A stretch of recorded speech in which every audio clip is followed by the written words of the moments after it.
First of all, yes, I also love Keaton.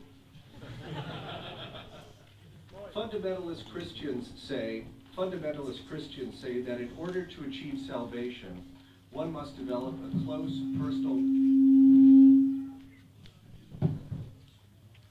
relationship with Jesus Christ. I say that to achieve salvation through the cinema, one must develop a close personal relationship with Charlie Chaplin, even if you don't like him. I have feared this talk, as Cecilia said. Asking me to discuss publicly my feelings about Chaplin really is like asking me to discuss my feelings about God. Even worse, since I actually believe in Chaplin.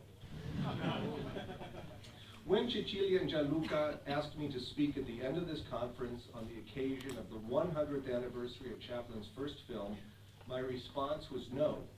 What could I possibly say to you scholars and experts and fans that you didn't know or had not thought?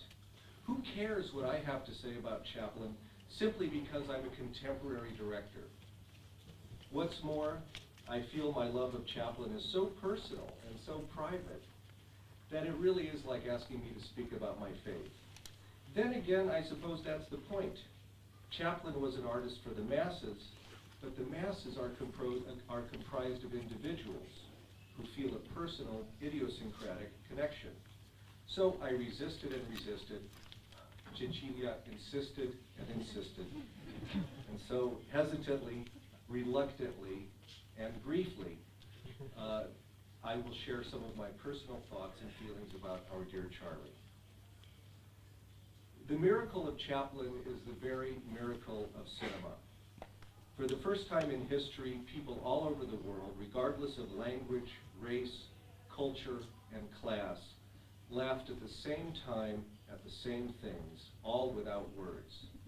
Chaplin made the whole world laugh at the recognition of a shared humanity, and his importance in establishing the universality of the language of cinema cannot be overestimated. I have loved film since I was a little boy, and the three films that, seen at different times of my life, collectively and for different reasons, cemented my desire to be a director myself are Modern Times, Viridiana, and The Seven Samurai. Modern Times, which I first saw at the age of 6 or 7, remains the feature film I have seen the most times in my life. I never tire of it, I never outgrow it. Like all great works of art, it functions as a measuring stick or a mirror of my own life. When I first saw Modern Times in the late 1960s, the feeding machine scene was the hardest I had laughed in my young life. I simply had not known it was possible to laugh that hard. And it triggered in me a lasting interest in silent comedy. By the time I was 10, Charlie had also given me the second biggest laugh of my life when he's attacked by monkeys while walking the tightrope in the circus. And he had made me cry twice. Once in The Kid when he's reunited with Jackie after the authorities take him away, and second, of course, the ending of City Lights. These moments are unforgettable for a young person. And I believe that the ending of City Lights is not only the greatest ending of any film, but is one of the greatest, most sublime achievements in all of the arts. I've seen all of his films except a few of the Keystones, a very few of the SNAs, and all of A Countess from Hong Kong. By the time I was 12 or 13, I owned 8mm prints of all of the Mutual shorts, a few of the SNAs, and the Gold Rush. Perhaps like many of you other young film collectors, I projected them again and again, both for myself and for my young neighborhood friends. And so my sense of visual comedy, while for better or worse, of course my own, is very much influenced by Chaplin's no-nonsense camera placement and preference that performance play out, whenever possible, in full shot. Of all the gags in his films, I personally love the moment in The Idle Class when he receives a note that his wife will leave him if he doesn't stop drinking. He turns his back to the camera and his shoulders begin to shake as if he's weeping. You know where I'm going. Then he turns around to reveal that he's actually making a martini. That's a good gag. More recently, I never tire of watching him build that brick wall in Payday, using the device of filming in reverse. I dressed as Chaplin for Halloween. At age 11, I sneaked into the living room after my parents went to bed in order to watch Charlie accept his honorary Oscar. Years later, like all of you, I was infinitely grateful to Mr. Brownlow for his extraordinary Unknown Chaplin, which I recorded off the television in the mid-'80s and have watched since countless times.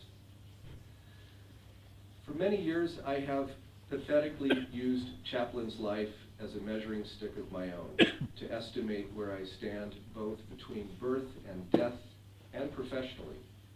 When I graduated from film school, for instance, I was 29, where Chaplin was at the time of Shoulder Arms. Now 53, I am where Chaplin was in 1942, just after The Great Dictator, his greatest work now behind him. I, on the other hand, feel I'm just beginning. And I must console myself with the thought that Buñuel didn't direct his first feature film until he was 48. One discerns in Chaplin the same trajectory one discerns in Chekhov, that of a great artist who finds his way first through comic sketches and then adds depth and complexity and pathos amid an ever-maturing vision. Chaplin teaches us that it is often precisely those directors who most understand comedy, who are in turn most adept at pathos. I think also of Leo McCarey and Ozu and Ashby. For me, it's very beautiful that Chaplin said goodbye to Edna Purviance by inviting her to star in A Woman of Paris. And I think it's very interesting and very beautiful that he speaks of her at the very, very end of his autobiography, as though she were for him, despite everything, a sort of rosebud, a private symbol of his purest, happiest time of life. So we must ask ourselves, what is it about Chaplin that inspires such devotion at a conference like this? His continuing legacy, his invitation to enjoy a lifelong, birth to death, personal relationship with him. I can't answer that. All I know is that 4 weeks ago, my father died. And at the Orthodox funeral, I heard again the traditional Greek funeral hymn, Aeonia Imenini. May his memory be eternal. May his memory be eternal.